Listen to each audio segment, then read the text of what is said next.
નાખોમાં મારા દીકરાને કહેજો ધારી જાય ત્યાંથી 5 કિલો ડબ્બાનો ગળ લાવે. હવે આજની પેઢીને કદાચ ડબ્બાના ગળની કદાચ ન ખબર હોય. હું કામ એ બધું હવે પીસીસમાં આવી ગયું, યુ નો. એ તો 15 કિલો ડબ્બાનો ગળ, 15 કિલો ડબ્બો હોય, એમાં હવે વેચનો તાવેથો હોય. એમ તમે ભરાવો, ઊંસો એટલોક થાય, લોંદો એટલોક જ નીકળે.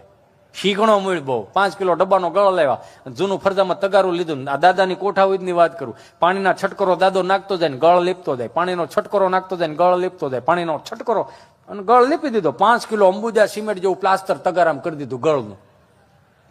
કે દાદા આનું શું કરો? તડકે હુકાવા મૂકી દો. તડકે હુકાવા મૂકી દીધું. 5 વાગ્યા ટાણું થયું.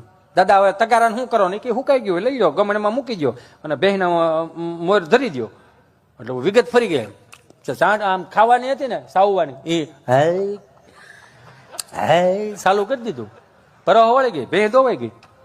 દાદા ભેં ધોવાઈ ગઈ, હવે શું કરવાનું? કાંઈ નહીં, કે તગારું કે એને જીભેથી ચાટી ચાટીને ભીનું થઈ ગયું, પાછું તડકે હુકાવા મૂકી દો.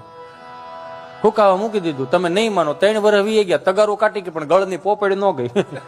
આ આપણા બાપની કોઠા હોય, બેહો તો ખબર પડે ને. બેહવું નથી કોઈને, કેમ કે એને જે હાંસવું હતું ને